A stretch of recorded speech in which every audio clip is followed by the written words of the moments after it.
औज़ुबिल्लाहि समीउल अलीम मिनश्शैतानिर रजीम बिस्मिल्लाहिर रहमानिर रहीम। सूरतुल अनकबूत रुकू नंबर 2 में अल्लाह फरमाते हैं कि तारीख से सबक लो। फिर कौम नूह और सैयदना इब्राहीम अलैहिस्सलाम का वाक़या बयान फरमाते हुए अल्लाह फरमाते हैं कि जिन्हें तुम अल्लाह के सिवा पूछते हो वो तुम्हारी रोज़ी के मालिक नहीं, अल्लाह ही रोज़ी रसां है, उसी की बंदगी करो, शुक्र अदा करो, वही तुम्हें दोबारा पैदा करेगा, वो हर शय पर कादिर है। वो अल्लाह जिसे चाहे दुख दे, जिस पर चाहे रहम करे, उस अल्लाह के सिवा कोई हमायती या मददगार नहीं।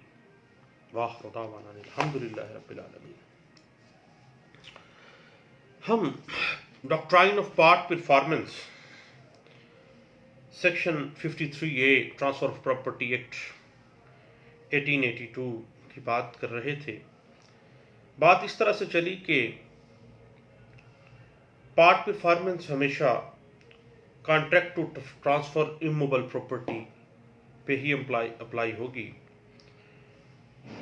और पार्ट परफॉर्मेंस की दूसरी जो शर्त है वो फॉर कंसिडरेशन है, यानी इमूवेबल प्रॉपर्टी फॉर कंसिडरेशन हो और मुंतकली गैर मनकूला जायदाद का जो कंसिडरेशन है, मुआवजा है, हमेशा दुरुस्त और बेहतरीन बदल होना चाहिए।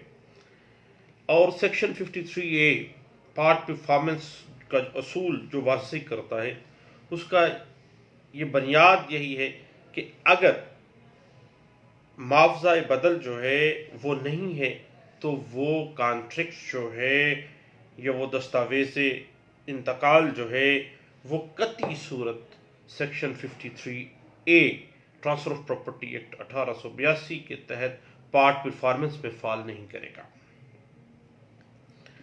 मसलन गिफ्ट्स जो हैं, गिफ्ट्स की बाबत अगर कोई मुआहदा हुआ है तो उसका पार्ट परफॉर्मेंस तो नहीं है।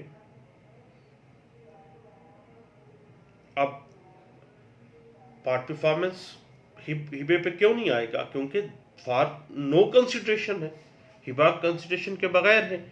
और अगर वो व्यय है, कंसिडरेशन के साथ है, माकूल consideration, then 53A doctrine of part performance जो है वो अप्लाई होगा। और ये आमतौर पे दलील दी जाती है हमारे यहाँ कि जो ट्रांसफर ऑफ प्रॉपर्टी एक्ट 1882 की सेक्शन 53A जो है ये सिर्फ वो मुआख्ता व्यय पर अप्लाई होती है। ये बात थोड़ा सा इसके स्कोप को नैरो कर देती है। याद रखिएगा कि सेक्शन 53A के अंदर जो प्रिंसिपल पार्ट परफॉर्मेंस वाज़ेह कर रहा है उसका इतलाक तमाम एग्रीमेंट्स पर होगा जिसमें कंसिडरेशन मौजूद हो और वो इमूवेबल प्रॉपर्टी से रिलेटेड हो, यानी बदल के साथ होना, फॉर कंसिडरेशन होना।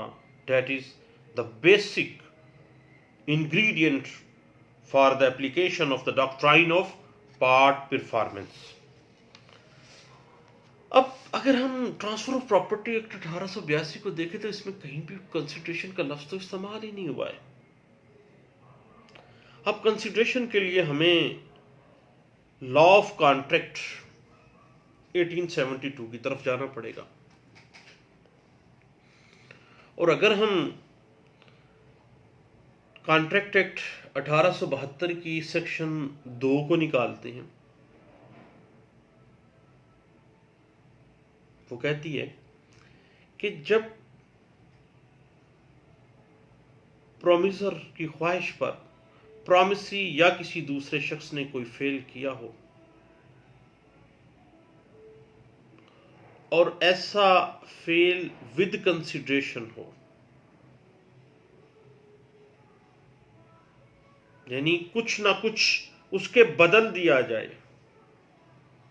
तो वो बदले अहद कहलाता है। यानी उस कॉन्ट्रैक्ट या उस एग्रीमेंट का कुछ ना कुछ एग्रीमेंट जो है उसके बदल जो है उसके लौटा दिया गया, उसकी तरफ से दे दिया गया। अब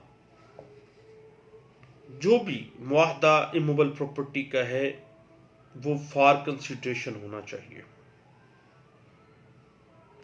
और हर तरह के मुंतकली जायदाद के जो मुआहदात हैं अगर वो फॉर कंसिडरेशन है, उसमें माकूल कंसिडरेशन मौजूद है, देन वो सेक्शन 53A पार्ट परफॉर्मेंस पे फॉल करेगी, अदरवाइज नहीं होगा। अब अगर हम हक महर की बात करें तो क्या हक महर जो है वो कंसिडरेशन में आएगा तो नहीं आएगा?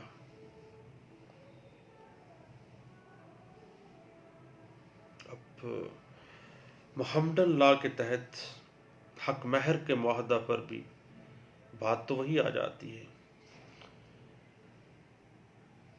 क्योंकि एक मुआहदा है जिसकी तामील के लिए वो शादी कर रही है।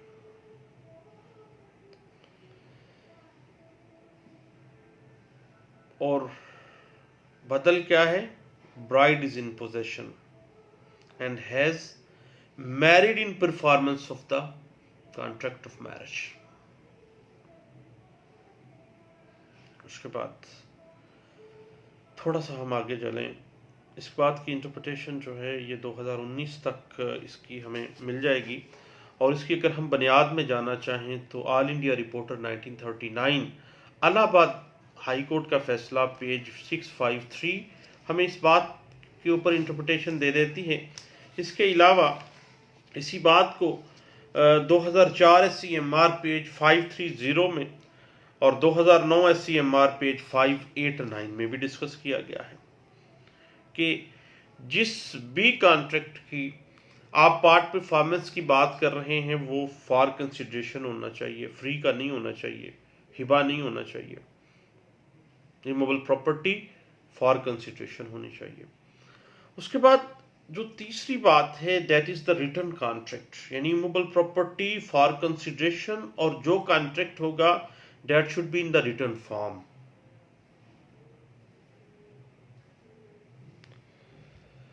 अब अगर हम ओरल एग्रीमेंट पे पार्ट परफॉर्मेंस में आ जाते हैं तो क्या section 53A transfer of property act 1882 apply होगी?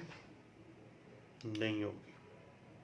मुआहदा हमेशा तहरीरी होना चाहिए। ज़बानी मुआहदा जो है वो section 53 principle of part performance में फॉल ही नहीं करता है, क्योंकि पार्ट परफॉर्मेंस किसकी है? कॉन्ट्रैक्ट की, और कॉन्ट्रैक्ट जो है इन द रिटर्न फॉर्म होना चाहिए, लवाजमात पूरे होने चाहिए।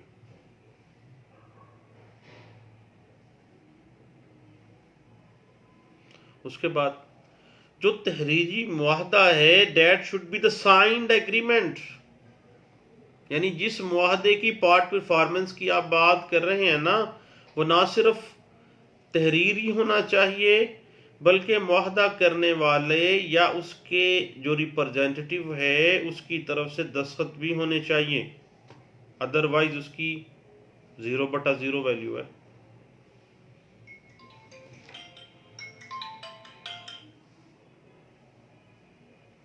अब इस बात को अगर हम मजीद लेके चलें, मसलन जो शख्स सेक्शन 53 के तहत कोई बार कायम करना चाहता है तो फिर तो लाजमी बात है कि immovable property for consideration return form में हो और पार्टी के दस्तखत मौजूद हों जो सेल आउट कर रही है। यानी आगे बात आ जाएगी कि ऑस्टेंसिबल ऑनर है या रियल ऑनर है, और जहां पर मुआहदा उस शख्स की तरफ से दस्तखतशुदा हो जिसका किया हुआ काम असल मालिक के लिए काबिल पाबंदी हो, यानी उसका मजाज नुमाइंदा हो, या वो खुद दस्तखत करे या वो उसका मजाज नुमाइंदा दस्तखत करे। इस बात की इंटरप्रिटेशन हमें PLD 1980 Lahore high court page 86 में हमें मिलती है। इस बात की मजीद अगर आप इंटरप्रिटेशन देखना चाहें तो हमें 2003 SCMR पेज 327 में इस बात की इंटरप्रिटेशन हमें मिल जाती है।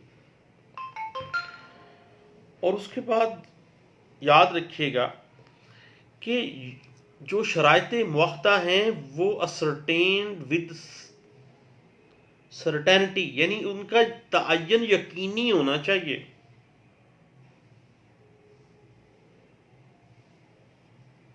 अब बात फिर वहीं पर रुकती है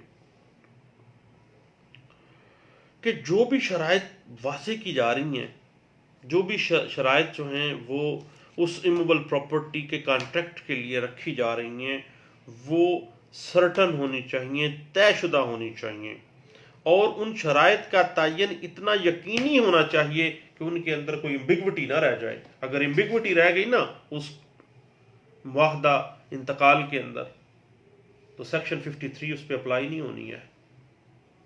इस बात की मज़ीद आपने इंटरप्रिटेशन देखनी हो तो आपको 2009 SCMR पेज 589 में आपको इस बात की इंटरप्रिटेशन मिलेगी। अब पार्ट परफॉर्मेंस के कंसेप्चुअल स्टडी के मुख्तलिफ आस्पेक्ट्स पे हम बात तो कर रहे हैं, लेकिन चूँकि थोड़ा सा खुश्क मामला है, इसको अगर हम एकदम से करेंगे तो फिर हमें समझ नहीं लगेगी। इसको छोटे छोटे सीगमेंट्स में हम करते हैं, वो मेरे लिए भी आसान होगा, चाय शाय पीता रहूँगा साथ साथ, और आपके लिए भी आसान होगा कि छोटे छोटे सीक्वेंस में जब दिल करे आप देखिएगा पार्ट वाइज। लें दोस्तों, अब पार्ट परफॉर्मेंस जो है एक अहम इशू है, असल प्रिंसिपल है। जब आप ट्रांसफ़र ऑफ प्रॉपर्टी एक्ट के हवाले से कोई केस कर रहे होते हैं, उसमें जो परचेज़र है वो कहता है कि जी ये पार्ट परफॉर्मेंस मैं की है और मैं जनाब हकदार हूँ उस प्रॉपर्टी का, तो फिर जो सेलर होता है वो बेचारा मुख्तलिफ मामलात पे देखता है। अब इन सारी चीज़ों को ये लीगली हम कहाँ स्टैंड करते हैं। अब ये इक्विटेबल रिलीफ तो है, लेकिन इक्विटेबल रिलीफ आपको पता थोड़ा सा खुश्क सा मामला है, क्योंकि इसमें बार बार प्रीवी काउंसिल और इंग्लिश कॉमन लॉ की बात आ जाती है, और उसमें जनाब हम उलझ के रह जाएंगे। तो फिर बातें चलती रहेंगी, इंशाल्लाह दोबारा मिलते हैं कुछ देर के बाद। थैंक यू, अल्लाह हाफिज़।